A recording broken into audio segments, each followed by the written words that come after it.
Okay, we've accomplished quite a lot. Obviously we've finished the modelling section now. This is, I suppose, Appendix 1, though it's also Part 19 technically. And this is materials. We're not unwrapping this, don't be fooled, okay? If you think we are, then we're not. There's too much work. If you want to learn how to unwrap, I'll quickly show you in just a moment. Here's how you do some unwrapping. Free tutorials. Autodesk 3ds Max.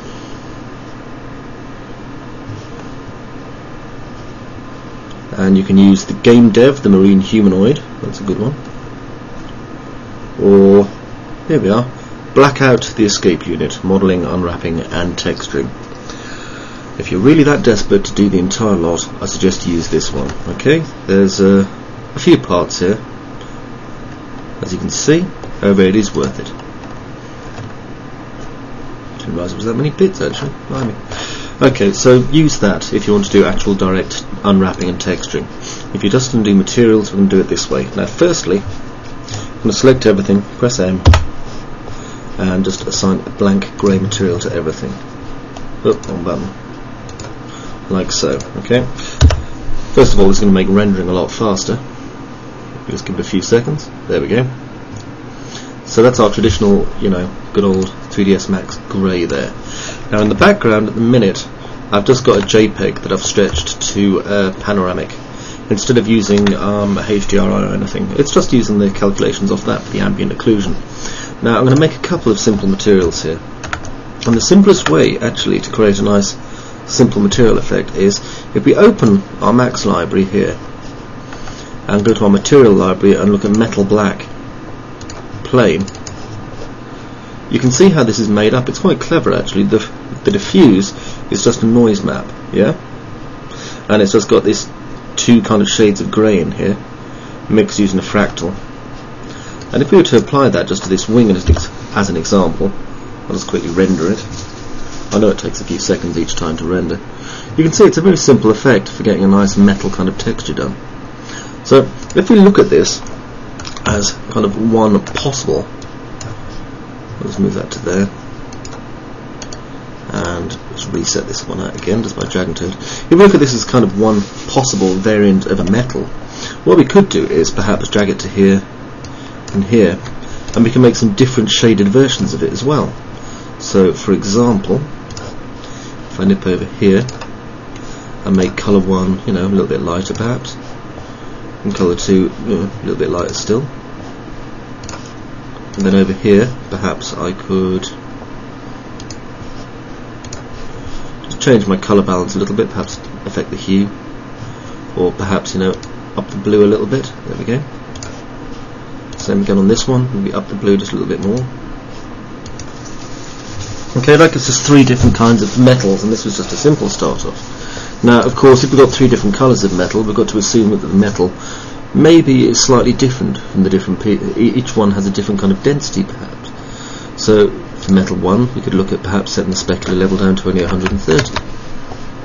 For metal 2 we could look at setting it maybe to 140, which is what it already is. And then for metal 3 perhaps we could look at setting it to 150.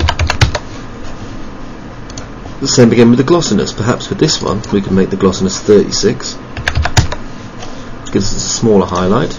For this one we'll keep it at 26, and for this one perhaps we could have it 16, giving us a much larger highlight.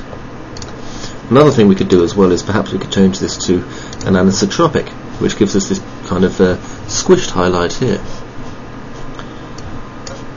And what I'll do is I'll just increase the anisotropy just to make it a slightly narrower highlight. So these are things we can do. Now these are obviously kind of basic materials. You'll notice these are standards, but we're using Mental Ray here, and Mental Ray also gives us a lot of other options. Now first of all I'm going to make this metal black plane 1, metal black plane 2, and this is kind of blue really. I'll make this blue plane. And these are just references for us that we can use in a more complicated material. So say we have here, I don't know, perhaps Mental Ray material, okay? And this is an actual shader now. Now in this we can put our surface, and we can make it an ambient reflective occlusion base.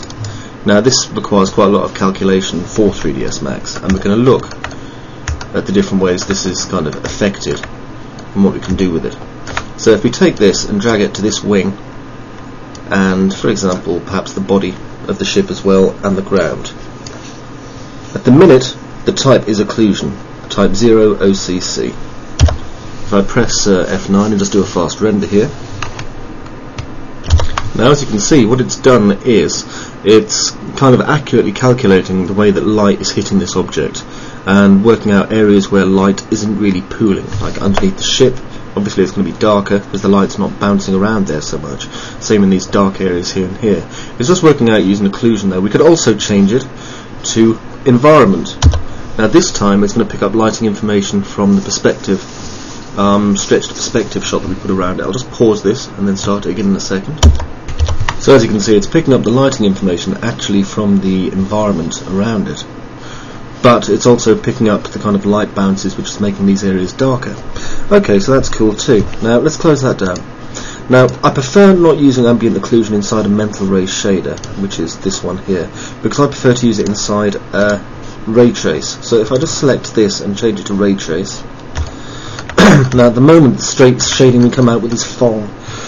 Pardon me. Now I'm just going to select this piece and hide unselected. That way you can see it take place just on this instead of, you know, the other bits. Now, if I'm using a metal, I'm going to be looking at round about 130 on my specular level and dropping this down probably to about 28 on my glossiness. Okay, that gives me a fairly high kind of gloss here. I'm looking at a fairly greasy metal as well, so probably inside the glossiness I could stick perhaps a noise map, which will kind of dampen that a little bit. In actual fact, what I might do is use the noise map from this. So if I go here into my diffuse and drag this noise map off to there, we can now see the noise map, and I can drag that into my glossiness here, just do a straight copy, and you can see now that if I double click on this, the actual noise pattern itself is very subtle. Okay? Actually I might transfer that to the specular like I did in that. Just copy that across, or swap it rather. Or not. Actually I'll bring it back to here. I quite preferred it in the specular. There's a lot of kind of experimenting I tend to do with this. Okay, now with that applied to there, let's have a look in the diffuse slot. Now at the moment in the diffuse slot it's just using this colour here. So obviously I could change it to, you know, bright blue, and the ship's going to be blue, or any other colour I damn well choose. So there you go. Just do a quick render, it won't take very long. You can see it's kind of shiny, but that's just from the glossiness, yeah? Okay, so let's apply a nice diffused material into here. So if I click on this, and I can go straight in and perhaps apply an ambient reflective occlusion base. Okay, that's cool. So if I render now, obviously I may as well have just rendered it using ambient occlusion base. We are picking up the shininess on the side of the ship and on the large panels from the glossiness and specular levels, but and don't worry about these polygons, by the way, they're hidden by the actual things. You can go back and fix them later.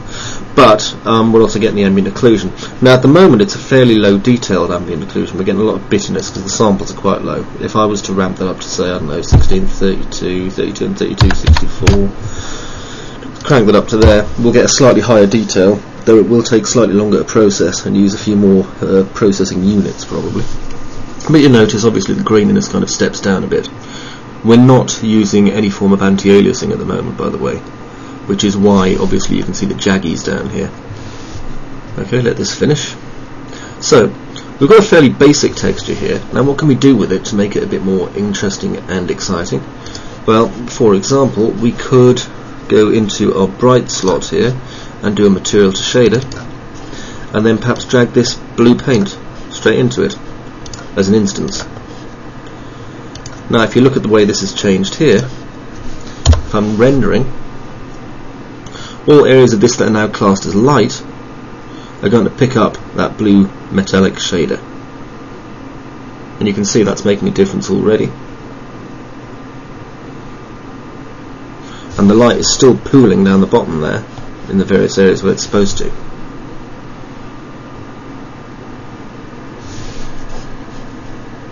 Now it's a bit dark, so we can lighten this one up if we want to. I'm going to go into here, and let me see. I could perhaps increase the value here and here, which would make it a little bit lighter. The thing to remember is most military vehicles, of course, are kind of light grey. The only reason I chose blue is because I like blue. As you probably guessed by now. So I'll transfer this light grey one instead, I think, just for the sakes of making a really mediocre military vehicle. Let's go back into here. Oops, I'm in the wrong one. Oh, here we are. Brightness. And just apply this slightly lighter grey material. As you can see, that does the job quite nicely. Now, a thing we need to think about here is reflectivity. Now, a lot of people when they first start using Macs, I think I was probably guilty of this as well, go, wow, reflections, cool, 100%. Everything is suddenly mirrored. You don't need to use a lot of reflection to get a decent effect. The less you use, normally, the better your model will look. So let's go back in to our material shader here. Now we've already got a ray trace, so setting up a reflect's easy. If I just go into this material slot here, I could do a fall off. Now as you see already we've got a lot of heavy duty reflectivity going on. If I just do F9 and pause, as you can see from this point, I just unpause mid rendering. Unless they're making these things out of brushed, polished, highly chromed steel, which ain't going to happen, to be quite honest, you're not going to get a particularly realistic effect. I mean, you know, this thing's going to be great for blinding people if the sun shines on it and stuff, but it isn't what we're looking for in the slightest. Maybe for pipe work and things, if you want really clean pipes, but again, thinking of it this way, you're not really going to come across pipes that are that clean in a kind of working environment, if you know what I mean. Just go outside and look at your exhaust pipe if you don't believe me. Okay, so what can we do? Well, obviously we can turn down the reflectivity on this. So let's just let this render finish. And at the minute I'm just using a perpendicular parallel fall off. I could of course change this to a mix, which is tempting actually. I think I will. So if I change this to a mix map, discard the old map, I'll just open this right up. Now in my mix amount I can stick a fall off. Wait a second while this updates itself. Right, now you can see there. And I'm going to change the darker area. If you look at the minute, this area closest to us is is least reflective, while the areas at the edges are the most reflective. Now what we want to do is spin this around, because in actual fact the area facing us that we look directly onto should be reflecting us, while the pieces at the edge should look least reflective to us. An example of that is, for example, look at a fish tank from an angle. Okay, so if we just swap these around and wait, there, now we're starting to get somewhere. Now I'm going to change the colours on this. I'm going to make this one a bit darker, sorry, a bit lighter, not a bit darker, and I'm going to make this one quite a lot darker. And this will kind of get rid of some of the very bright reflectivity we have here. You'll notice it's still obviously not reflecting very much at all at the edges, which is what I want. Bring this back in. Now over here, I'm just going to bring this down, bring this one up a bit, close there. Now over here, if I open my maps thing, we can see our reflector is at 100. What I want to do is bring that down to about 14. Just wait a minute.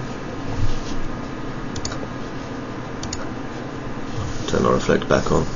There we go, that gives us a reflect of 14 out of 100 instead of 100 out of 100. I can drop that down to 10.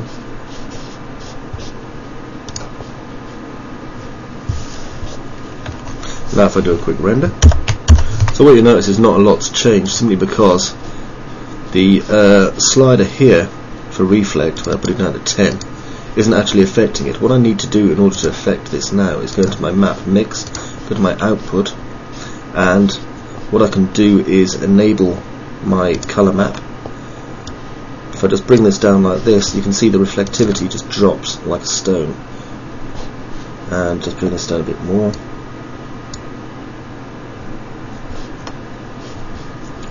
Okay, now I'll render. Okay, now you're starting to see the difference. It's darkening it down. We're still getting the reflectivity, especially on the bottom, which is that large flat plane. However, it's nowhere near as reflective as it was, and which means that we're also able to see the shadows pooling underneath it, which is quite an important thing, obviously.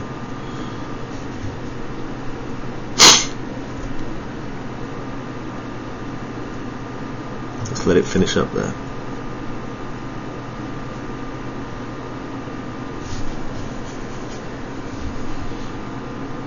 Okay, so we've made a fairly basic kind of metallic shader there. You can see the basic reflectivity going on, and it's working quite well as well. So what can we do now with our model? Well, we've got our simple first set shader here. Let's bring it all the way back. So we're going to call this our metal shader 1. Now what we could do with is a second one, just for things like windscreens and stuff, like here where we want it really dark. So we could just drag it across, or we can just use this one. Let's see what else we can do. Well, I could perhaps use a metal for the next one, I think. So if I go here and change this to ray trace, and I'm going to change the shading to an anisotropic, change this setting here to about 70, increase the specular level to about 220 to 221, increase the glossiness to about 66. This gives us a very bright highlight. This is particularly good for extremely reflective or shiny materials. Now in the diffuse slot, if I go into here, I'll just pick metal, loom shader. Good little shader this one is. Now you'll see if I apply the loom shader to the entire selection here, and just hit render, as you can see it gives us a very accurate and very fast, incidentally, rendering shader which simulates metal. Now I don't want to use this for all the pieces, but I do want to use it for various parts, like for example the windscreens and so on. But I don't want that much reflectivity, so I can bring this down to about 0.45, do another quick render. I'm not even going to bother pausing it because it's very fast. There we go. I can even blur the reflection if I want, but I don't particularly want to. I'm going to darken up this surface material here, make it almost black, do another quick render. There we go. Okay, so this is just two little shaders I've made, and this is the highly reflected metal shade. I'll call it dark metal. What else can we make? Well, how about something that kind of glows a bit? That'd be useful, and they're very easy to make as well. So standard, ray trace. Again, I'm going to change the specular down to 0, glossiness down to 0. The diffuse colour, I'm going to move this up to white, and then add a slight hint of yellow to it, maybe about that much. Now I'm going to drag this across to our luminosity channel, copy like so.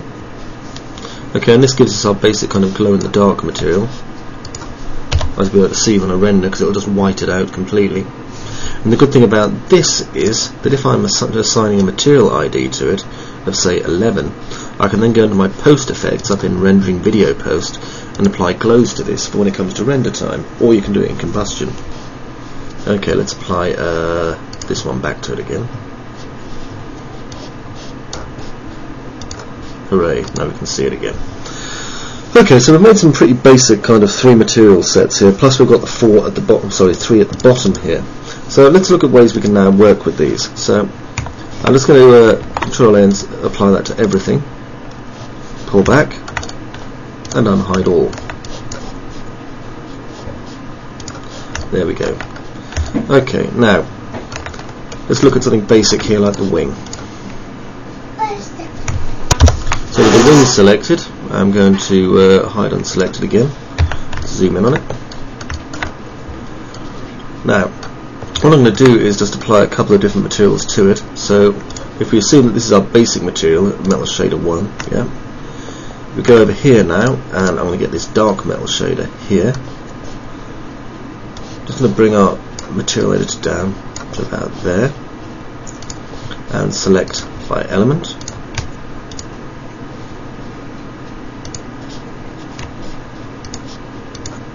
Just select a couple of these separated pieces here, the ones that actually are separate elements. There we go, and I'll just stick that on. Over here, and here, shrink. I didn't think it there, so that's okay, I can do it this way.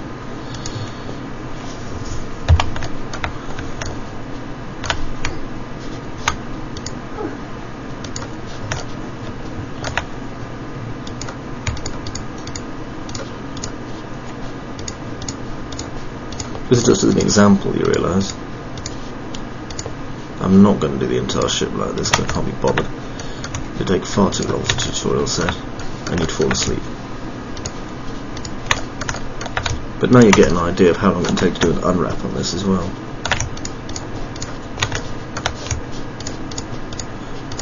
Okay, just click grow, and again grow.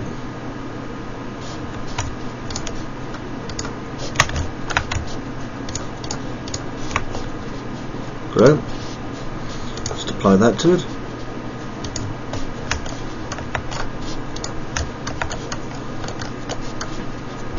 Do the same again over there, perhaps.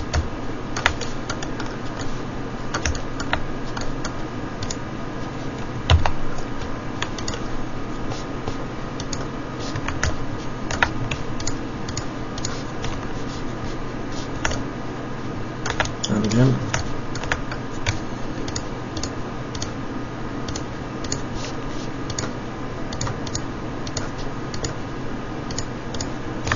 And again. Isn't this fun?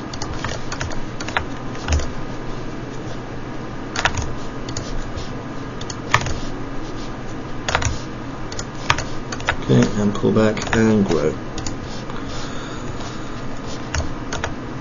And then I can just apply this to it again. So now, if we do a quick fast render, and just wait a moment.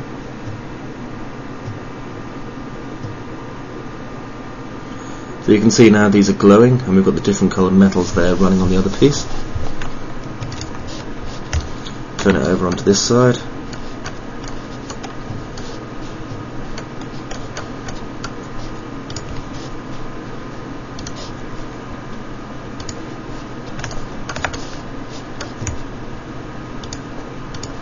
Okay, just click grow again. And again.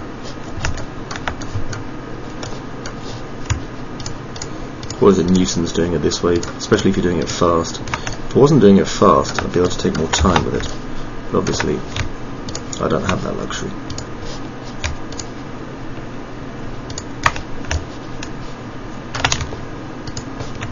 Okay, and again.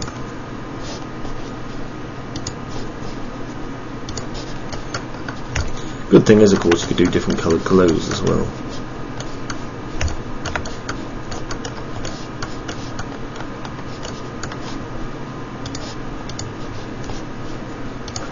It's unfortunate that I can't shrink it. That would really help.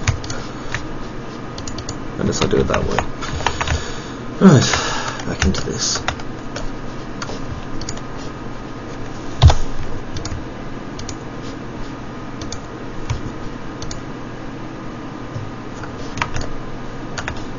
Grow.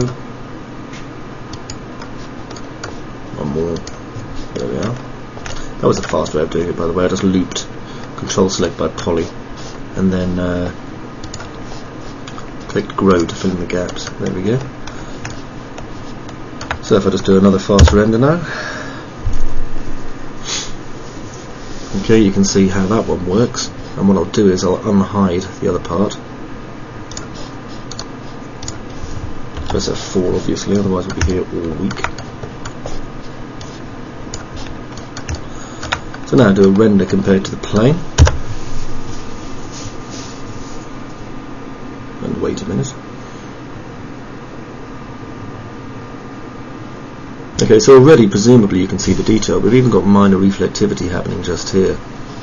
Okay, perhaps if you wanted to do the turbine as well. Now if you recall, the turbine's broken into two sections anyway. We have the detail section and then the base underlay. So if we could take the base underpiece here and just apply this simple kind of thing to it here, it means that we can just select this single piece here. I'm going to sneeze, I think.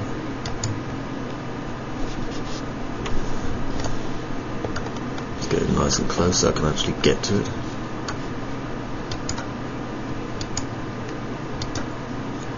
There we are, and apply the second material, which is this highly reflective one, to it. So we've now got two shaders on that as well. Good thing is we can see where we've applied the shaders as well. Now down here,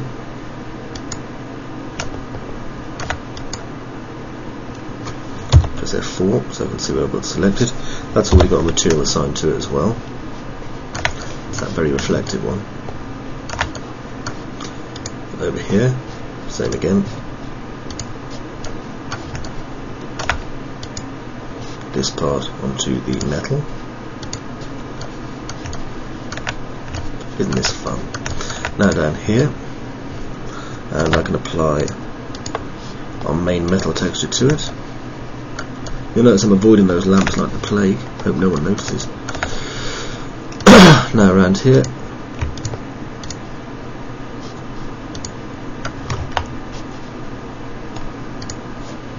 do those pieces, and those pieces all in the highly reflective metal, and then these pieces here perhaps I could do in just a kind of plainish metal grey. What we'll do is just kind of breaking up the colour here really.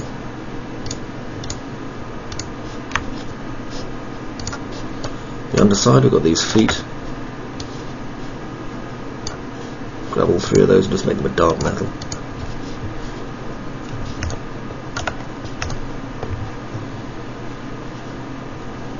Again, just using these different styles and coming up with stuff. At the back here, we've got the big door. Oops, turn that off.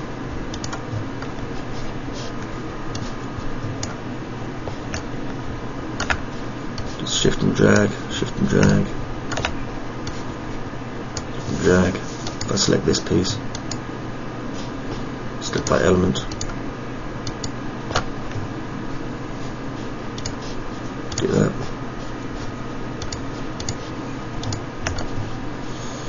See what's happening now? I mean, I've only done a few of the textures applied to it, but already you can kind of see the difference we're making. Just a quick render.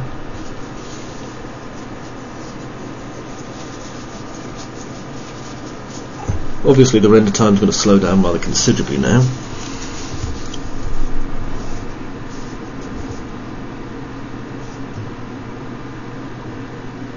And I don't have filtering on at the moment, which means I've got jaggies.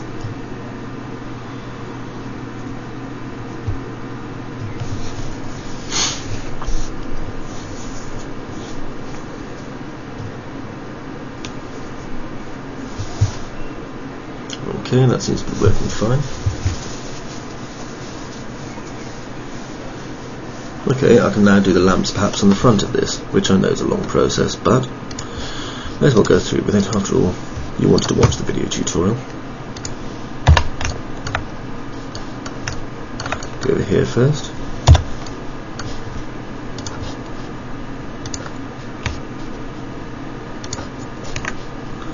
Loop. Control select by polygon, and then grow, grow, shrink, grow, grow. There we are. And just apply this.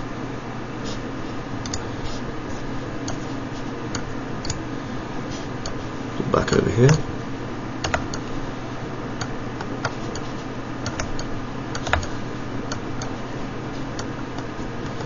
Same again. Zoom in on this piece first. Take there, there, there. Remember, you could do different coloured lights on the side here, perhaps make flashing. It's very easy to make a flashing light.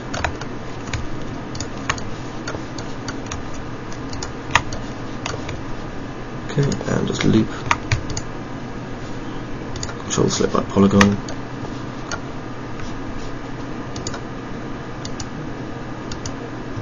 Okay, there we go, and apply these. Zoom out. See, so now we've got our lighting working there. Do a quick, well, I'll do a render in a minute. Unhide all. So look at this piece. Hide unselected. Drag that over to there. Again, we've got another couple of these lamp things here.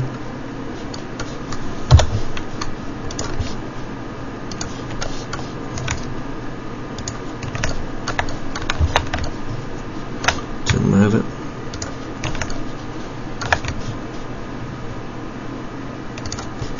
There and there. Just do a loop. Control select by row. And then just apply this material to it. Click out. Now let's go and select a few bits. Oops, selected by element, my mistake.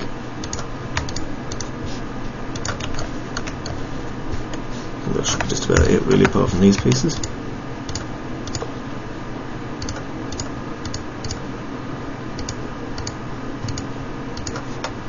Okay, and apply the second material texture to it. There we go. Let's go forward and zoom out.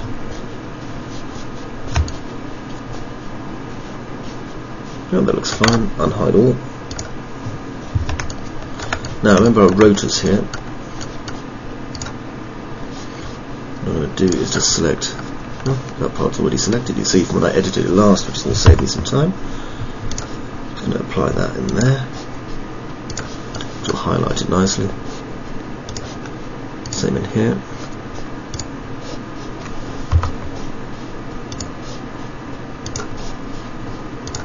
Interesting thing about this is if you've got a few days spare, you could have fun unwrapping it all, couldn't you? Now select by polygon in here. This is just another area I could stick a glow. So, you know, just for the sake of being incredibly simple, I'll just drag this across and call it glow 2. And I'm going to change the diffuse in this to something yellowy.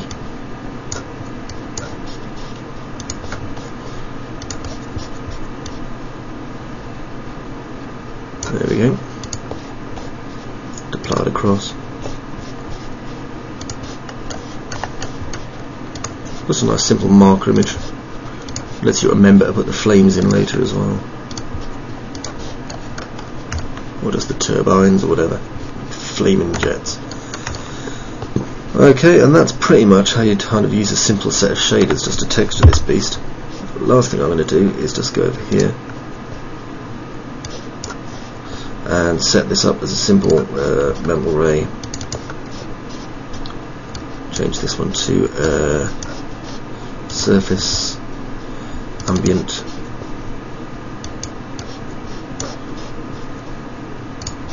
Environmental. Drag it down to there. Dig it back out on there. There we go. Okay, so we've made a simple kind of set of shaders for this. Doing a simple texturing job. Nothing elaborate to write home about, but just enough to show you how to use the shaders. Now if I do a quick and dirty render, just unpause them for a second, because of course I forgot one important thing, which is that I want to black out those kind of landing windows at the front there. It's easy enough. I'll just wait for this to finish. I can see all the detail in this now and it looks okay.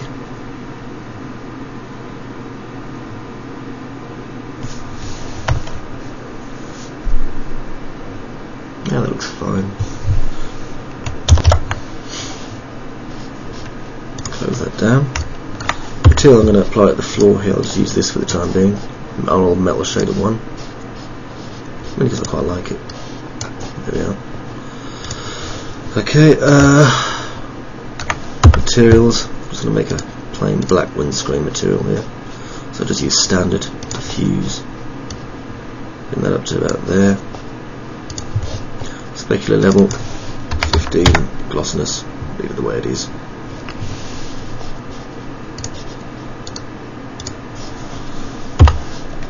Move that over to there actually, so it's out the way.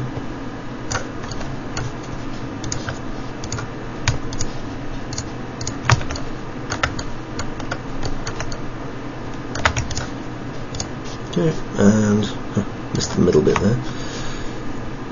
Drag them across, turn it off. Okay, and that should just about do it. Now, to get rid of the old jaggies, for those who don't know, in my renderer, I open my sampling quality and change my minimum to 1, maximum to about 16 for the time being. And I'm just going to make an 800 by 600 render, just to check my model out. Wait for autosave. You'll thank it later. Okay, and hit F9. Okay, so just to kind of précis what we've done here. We've gone through Max, starting from a completely empty 3D Studio Max.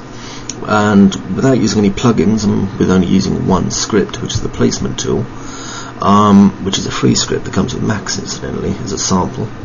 We've built this entire high polygon, high detail dropship, which I've decided to christen the Badger. I don't know why, I just really quite like the name because it's funny. We've built all the details on it. We haven't used any examples of Mesh Smooth that I can remember. I think in total this has been about 10 hours of modelling. Applications of simple shaders took about 30 minutes. Now obviously the longer you spend on that, the better it's going to be. If you unwrap it, it's going to be even better. Okay, we haven't even got close to characters yet. We haven't made a cockpit for if we wanted to stick a pilot in, which kind of belies why we've got lights on the front of it, unless we just want the enemy to see it. Who knows? We've built the drop ramp, we've built the landing feet. Pretty much this model's about done as far as I'm going to take it. You never know, I might come back to it in the future and do some fun things with it, but I really haven't got time to do that at the moment. So as this finishes up and we're able to look at the detail, I hope you've enjoyed it, and I hope you're going to take this away and do some work with it. What I would suggest, from a pure practice point of view, is that you might want to get Greg's Space Marine, and you could use Greg's Space Marine perhaps animated with this. What you'd be wanting to do though, if you're using the prisoners, is you want to have some thin, pretty straggly looking guys kind of being shoved out the back and just blown to pieces. Think of, like, you know, the average scum you get in prison, mobile phone thieves and people like that. Just stick them in the back of it and then boot them out when it lands. Funny enough, the shaders on this have worked quite well. I'm really quite surprised. I wasn't expecting it to look quite so clean. So normally for a rush job it would look pretty grim. Just let it finish up.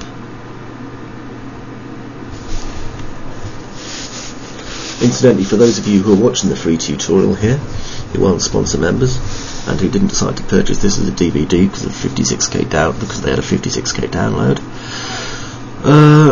you might want to consider buying some of the other 3D Palace DVDs and supporting the site or becoming a sponsor member.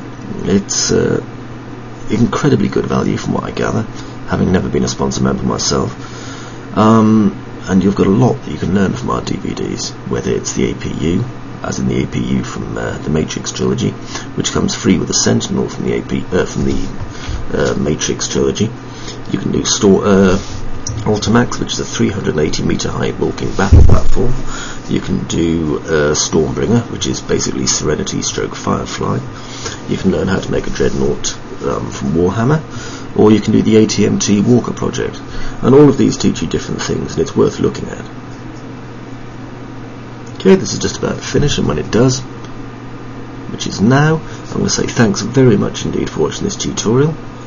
I look forward to seeing your work in progress shots on the forum, and until next time, thanks very much for enjoying a 3D Palace video tutorial. Goodbye.